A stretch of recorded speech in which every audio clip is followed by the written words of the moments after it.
Welcome to Artist Bebop number 50. This is the weekly ramble where I take a timer, start it for 22 minutes, and ramble on a Thursday night at an ungodly hour. Yeah, so this is the weekly ramble. I got to put in an episode where it was a duo ramble. So I got some more of those coming up. I'm excited. But that was cool. Because it's been weird. I guess for 24 episodes or so, I've been rambling to myself. So having a conversation about art with somebody else was pretty awesome. I forget how much I enjoyed that. And I hadn't done it because I'd been having microphone troubles, but that's all gone away. So I'm happy to be back in that format. And man, that conversation with Ashton of Mini League Heroes, check him out on Instagram and check out his website. Awesome work, but it got my economy brain really going, because, and it's something I guess I keep talking about, but yeah, I thought about it more this week and just doing different things. He asked some questions I had not really thought about as deeply, I guess, but so I've discussed before my selling kind of exclusively online was kind of the result of COVID. And well, it was the result of COVID, because before then I had been selling, but then yeah, I couldn't really do live markets. I couldn't do live shows. Or I maybe could have, but I don't know how successful that would have been. And yeah, it was just hard. It was a weird time for anyone. But, I definitely felt it. And so I was telling him when I started, I needed to move things. So my 8x10s were $35. And I sold a lot. And I was selling a lot. And that was cool. But the thing I found I had to adjust was I was selling a lot, but I was also getting commission work. And so when you're an artist, I believe in keeping my inventory high. Because, for example, I just got some pieces back from a show I was in. And if your inventory's high, then it's easier to do things like that. If somebody asks, can you be in this show or whatever, you can. In fact, my friend who ran that show was laughing because she came over and I kept piling work. And I was like, I have this and that. And it was a lot of options and an absurd amount of work. But that's how I roll. And that's something a friend taught me a long time ago. Keep your inventory high. And I like that because it allows you to more flexibility. And I think the past year or so, I wouldn't venture to try to count the amount of pieces I've made, but the output is brutal. I look at what I made and I'm astounded myself. So lately I've been looking at that and I'm like, cool. And then seeing different ways to maneuver within that. My point in bringing up, this is the ramble, where I go on tangents and sometimes find myself back at them. But my point in bringing up the pricing was that I was getting a lot of commissions. And yes, you keep your inventory high because it's preferable. I like commissions, but it's preferable to move what's already there.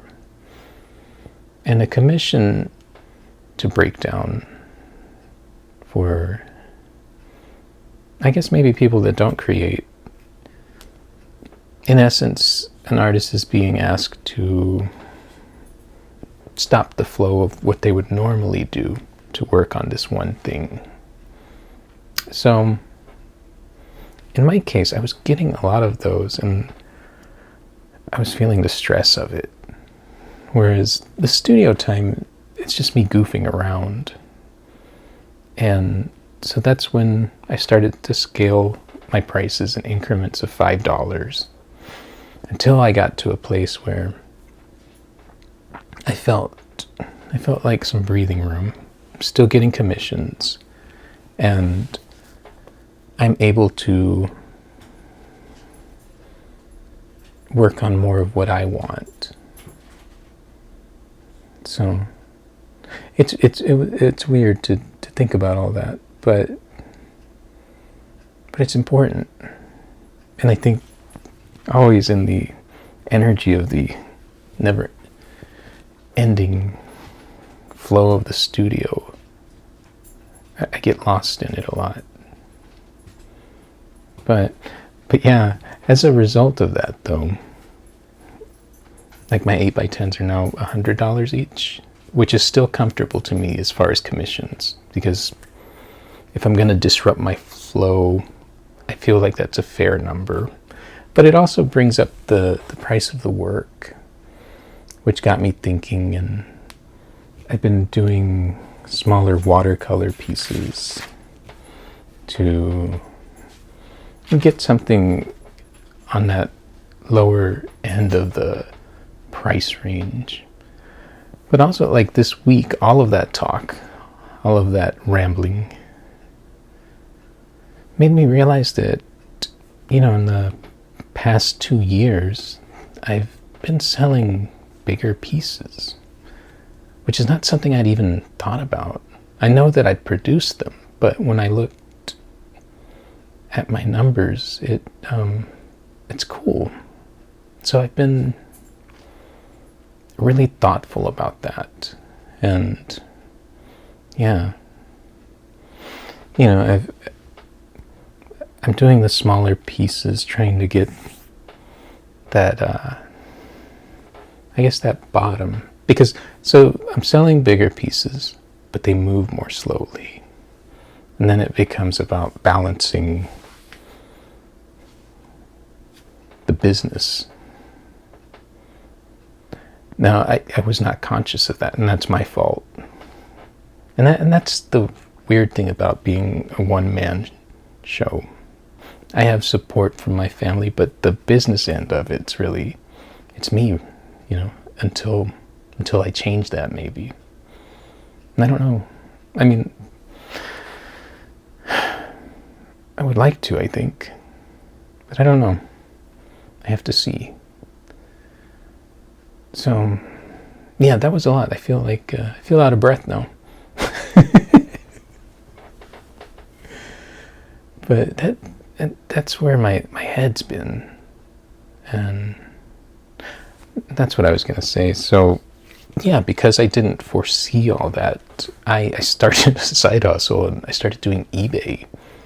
But doing eBay, I started with records, and I started really kind of pushing my brother to do it because I thought it was cool. When I'd see these TikToks mainly where people are thrifting and flipping, and I have naturally always gone to garage sales to look for canvas, and I'd see these videos, and it got really interesting to me.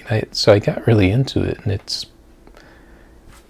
it helped me with that bottom end that was dragging on what I'm doing. And I'm really liking it. I did what's called if you don't know what a Whatnot auction is, it's this app, Whatnot, and you go on there and you can sell whatever.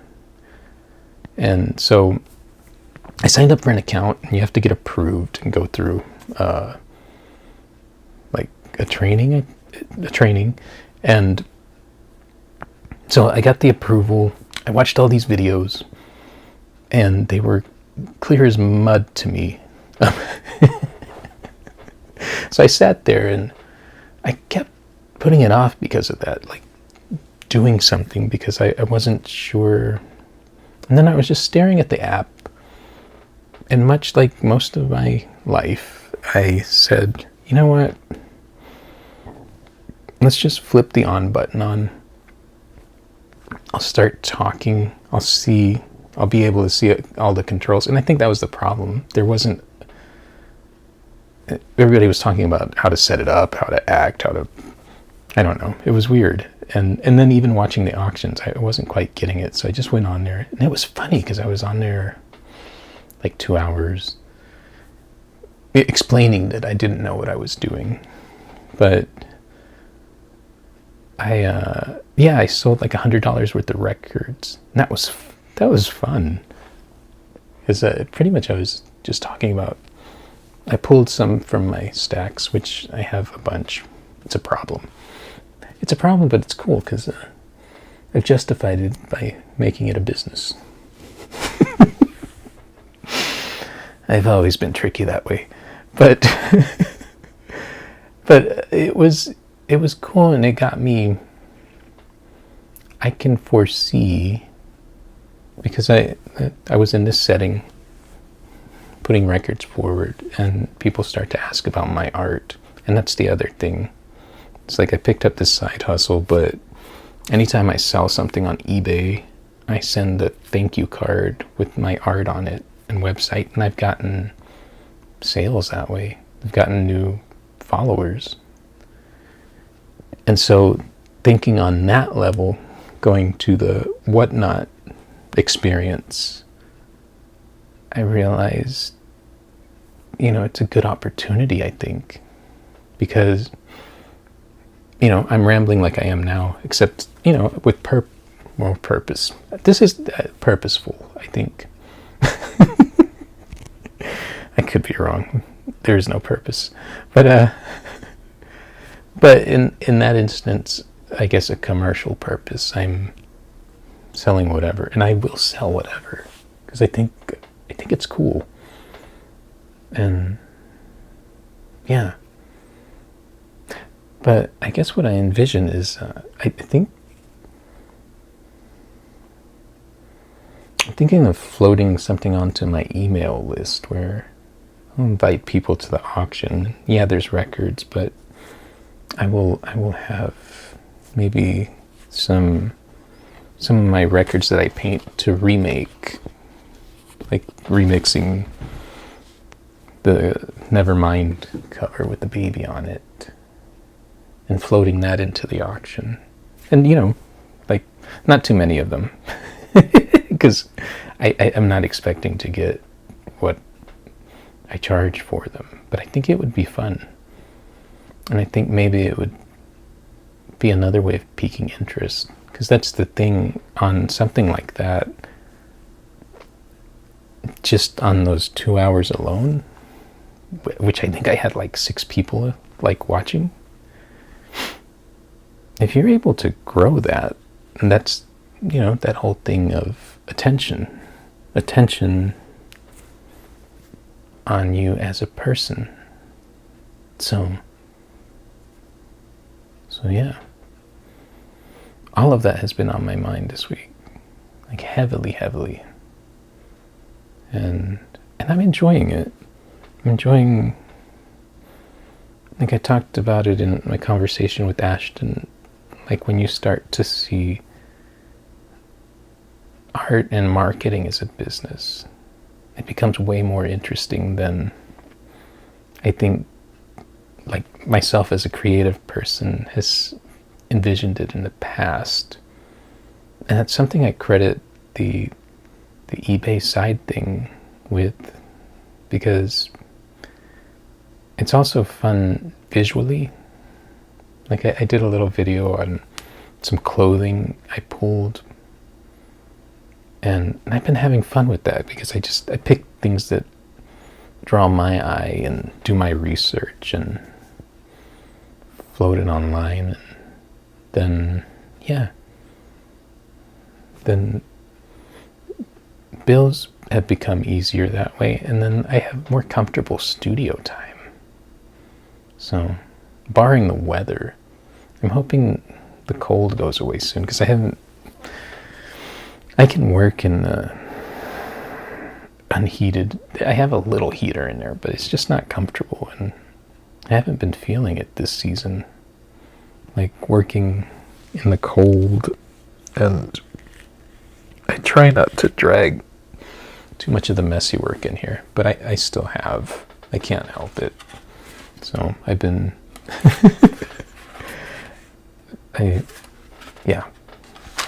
addictions. And that is what art is for me. It is one of my finest addictions. Yeah. It's fun. I was laughing because I took down my Christmas stuff, but I found these old school Christmas lights at an estate sale a while back, and yeah, I put them up. So it'll be Christmas all year round here. Isn't that exciting? Man. It's weird because I came on here thinking, man, I'm tired. I know I've had some sluggish episodes, but this is not one. I feel hyper for some reason, which is good. But it's funny, right as I said that I would maybe turn in early if I had audio problems. So but I kept time here. We might go a little over, but I've kept the time. The 22-minute ramble is intact, and it's making me laugh because there's this TikTok guy that the caption will be, what I expect people to be like when I tell them I'm taking a break from social media. And he's got a series of them, different things. And so it'll say that, and he says, or the voices say, oh no, we're gonna miss you. And he's like, I'm gonna miss you too, guys, but I just need a break for myself. And that's what I just felt like when I talked about the 22 minutes being intact. Like everybody's gonna be like, oh, thank goodness. Which makes me think about, I guess I've seen that before, where of course you see posts like that, but even when people make content and it's like they get on and say, I'm so sorry, I haven't posted in a while, and yeah, everybody's like, oh no. And and I'm not saying that in a mean way, but it's just, when anyone creative, no matter what you do, you put your content out there, it means the most to that creator, because this is personal, and this is, some of us are more personal than others. And I've talked about before, trying to set my boundaries, how much I am going to share. And I stick by that better than I think maybe I used to. But yeah, but that whole idea of, I don't know, because it's funny, because as personal as it is to the creator, if I stop doing the things I'm doing tomorrow, it doesn't really matter. Maybe a few people miss it, but yeah, even this is getting a little dark. Even a celebrity dies, and there's a little bit of, and then people's lives move on, and that's natural. It's not. But in that, there's a radical freedom, and there's, to me, a gratitude of even getting to do this, even getting to express. And the fact that anybody reciprocates that energy. So thank you guys. But yeah, that's a weird little wormhole we went. Is that a wormhole? I don't know. I came in here thinking I would be sluggish, but I am a little loopy. My kids were sick all last week, and I've been trying to fight it, and I don't know. I might need some rest, but it'll be okay. And I think it's funny because it usually happens. I'm the last one to get it, and I feel like,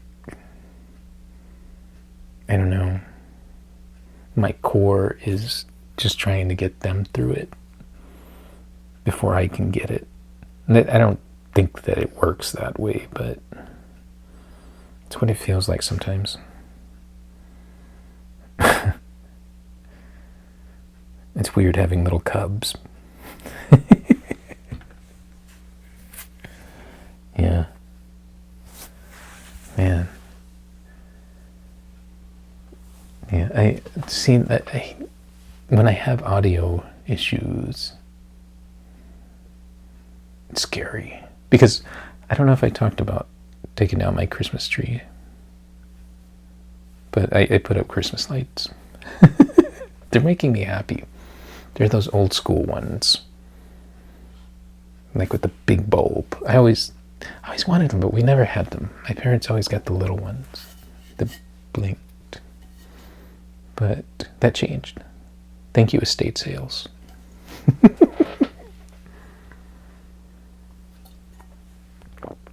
Yeah, got some commissions going. It's cool. I'm working on them slower, and I feel terrible, but I don't know. Everybody's cool. Yeah.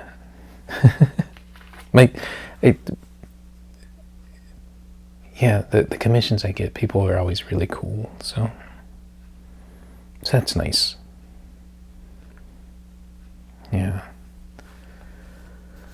Oh man, I'm starting to feel the fatigue. It's all right. We're gonna make it, because I have 22 minutes to fulfill, or else people will in hordes be sad. Man. Yeah. Let's see. I'm trying to think what I've been working on.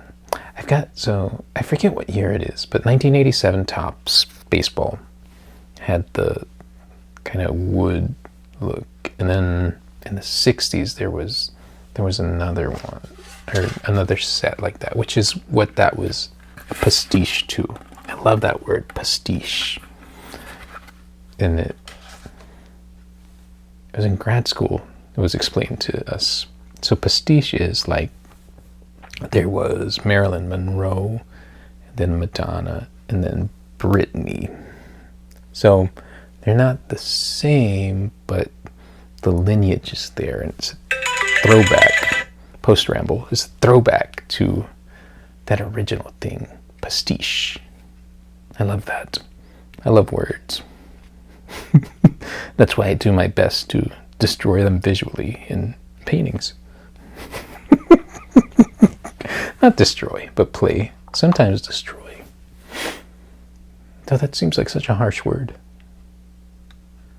But yeah, I've been working on a series of those. So I started with Cool Papa Bell, but we'll keep working it. I get obsessed with a certain year, and then I want to mess with time, the space-time continuum. On that note, I will travel out of here. I'll channel No, I won't do that. But yeah, I will see you next time. Welcome to my world, El Santos world. Bebop.